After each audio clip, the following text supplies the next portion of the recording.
नमस्कार, मैं प्रिया तायल। आप देख रहे हैं हमारा खास कार्यक्रम राष्ट्र के हित में यानी राष्ट्र हित। मोहम्मद पैगंबर पर टिप्पणी करने वाली बीजेपी की पूर्व प्रवक्ता नुपुर शर्मा की एक याचिका पर शुक्रवार को सुप्रीम कोर्ट में सुनवाई हुई। इस सुनवाई के दौरान सुप्रीम कोर्ट ने नुपुर शर्मा की जमकर फटकार लगाई और नाराजगी जाहिर की और कहा कि देश में माहौल बिगाड़ने के पीछे नुपुर शर्मा का हाथ है। उदयपुर में कन्हैयालाल की जो हत्या की गई है उसका जिम्मेदार कोई और नहीं, नुपुर शर्मा है। सुप्रीम कोर्ट की इस टिप्पणी के बाद लोगों में गुस्सा देखने को मिल रहा है।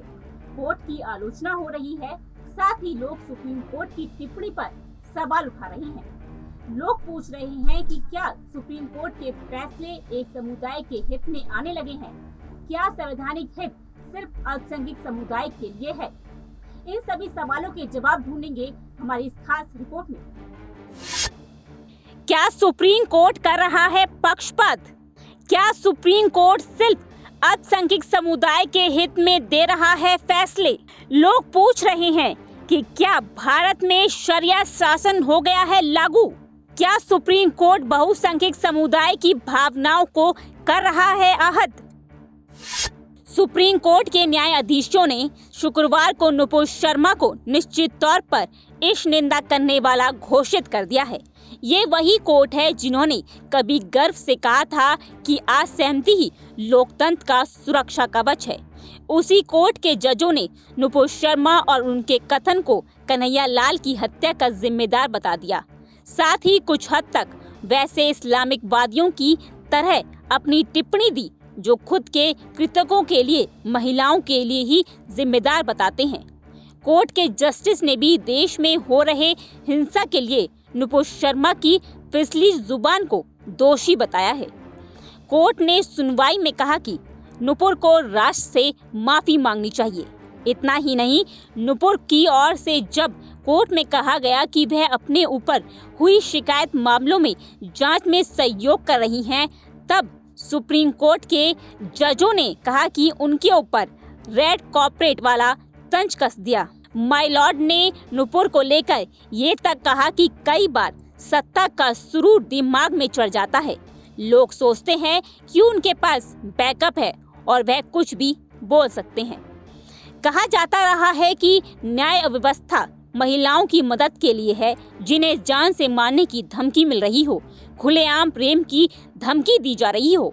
लेकिन सुप्रीम कोर्ट शुक्रवार को टिप्पणी के बाद ये मिथ तोड़ दिया और ये साबित कर दिया कि महिलाओं को जान से मारने की धमकी देना, रेप करने की धमकी देना और खुलेआम सिर कलम करने की बात कहना सही है, लेकिन एक डिबेट शो में अपना पक्ष रखना आपको एक हत्या का जिम्मेदार बना सकता है। दरअसल नुपुर शर्मा ने सुप्रीम कोर्ट का दरवाजा इसलिए खटखटाया था क्योंकि उन्हें लगातार जान से मारने की धमकियां मिल रही थी और वह चाहती हैं कि उनकी सारी एफआईआर दिल्ली में ट्रांसफर कर दी जाए ताकि जांच यहीं से आगे बढ़े। लेकिन सुप्रीम कोर्ट ने इस मामले पर सुनने के बजाय देश में हो रही हिंसा और हत्या की घटनाओं का ठीकरा उन्हीं के सर फोड़ दिया और उन कट्टरपंथियों का नाम तक नहीं लिया जिन्होंने वाकई नुपुर शर्मा के समर्थन में पोस्ट करने पर कन्हैयालाल की दिनदहाड़े हत्या कर दी, बल्कि कोर्ट ने नुपुर को ही आरोपी बताते हुए उनकी याचिका में की गई मांग को खारिज कर दिया। सुप्रीम कोर्ट की इस टिप्पणी के बाद लगातार आलोचना हो रही है। लोग सवाल कर रहे हैं। सुप्रीम कोर्ट की पूरी टिप्पणी सुनने के बाद समझ आता है कि कोर्ट के फैसले और टिप्पणी एक पक्ष के हित में आने लगे हैं। बहुसंख्यक समुदाय की भावनाओं को आहत किया जा रहा है और सिर्फ अल्पसंख्यक समुदाय के हित में फैसले दिए जाने लगे हैं। सुप्रीम कोर्ट अपनी टिप्पणी में कहना चाहता है कि नुपुर शर्मा का कसूर है। उनकी एक टिप्पणी की वजह से इस्लामवादी गुस्से में आ गए। उन्होंने सड़कों पर दंगे कर दिए, हत्या की धमकी दे दी, बलात्कार करने को कह दिया और यहाँ तक कि एक हिंदू का सिर तक काट दिया।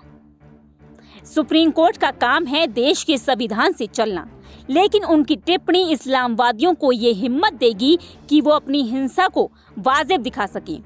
उनकी टिप्पणी ये दिखाती है कि अगर कोई इस्लाम के बारे में कुछ भी कहे तो इस तरह कट्टरपंथियों का सड़क पर आना सही है और भावना आहत के नाम पर किसी का गला काटना भी। सोचिए, अगर इस्लामी कल को भीड़ में जुटकर राम मंदिर पर हमला करे तो क्या सुप्रीम कोर्ट इसके लिए खुद को जिम्मेदार ठहराएगा? क्योंकि आदेश तो उन्हीं का था। फिर भी इस्लामी लगातार धमकाते हैं कि वो अयोध्या मंदिर को गिराकर बाबरी खड़ा करेंगे। क्या अगर कन्हैया लाल की हत्या की जिम्मेदार नुपुर है तो फिर सुप्रीम कोर्ट तैयार है क्या ऐसे समय में देश से माफी मांगने के लिए? क्या तब कहा जाएगा कि ताकत का नशा दिमाग में चढ़ता है तो लोगों को लगता है कि उनके पास बैकअप है और कुछ भी बोला जा सकता है?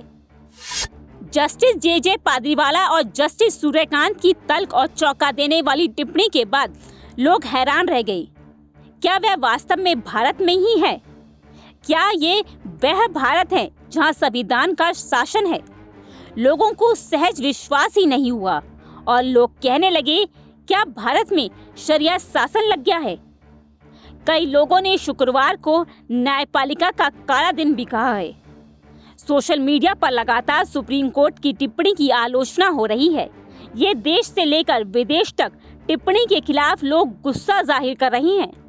ऐसे में लोगों का कहना है कि क्या जनता के प्रति कोर्ट और न्यायपालिका का कोई उत्तरदायित्व नहीं है?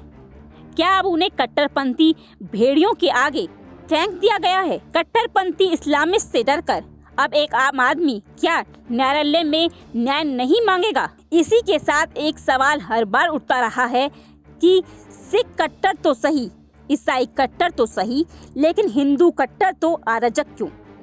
अगर पैगंबर पर टिप्पणी करना गलत है तो फिर शिवलिंग को लेकर की गई टिप्पणी कैसे सही हो सकती है? क्या सुप्रीम कोर्ट सड़कों पर उतरकर पत्थर चलाने वाले, हिंसा और दंगा करने वाले लोगों को सही ठहरा रहा है? Bureau report, next 9 news nation. Supreme court को फैसला करना होगा कि वो इस्लामी मौलवी बनना चाहते हैं या फिर प्राकृतिक रूप से न्याय करना चाहते हैं, क्योंकि जनता की नजर में सुप्रीम कोर्ट सर्वोच्च न्यायालय है। एक सवाल के साथ आपको छोड़े जाते हैं जिस पर आपको सोचने की जरूरत है। क्या भारत देश इस्लामिक मुल्क की तरफ आगे बढ़ रहा है? इसका जवाब आप कमेंट बॉक्स में हमें दे सकते हैं। फिलहाल इस रिपोर्ट में इतना ही। देश और दुनिया की बाकी बड़ी खबर देखने के लिए जुड़े रहिए नेक्स्ट 9 न्यूज़ नेशन के साथ।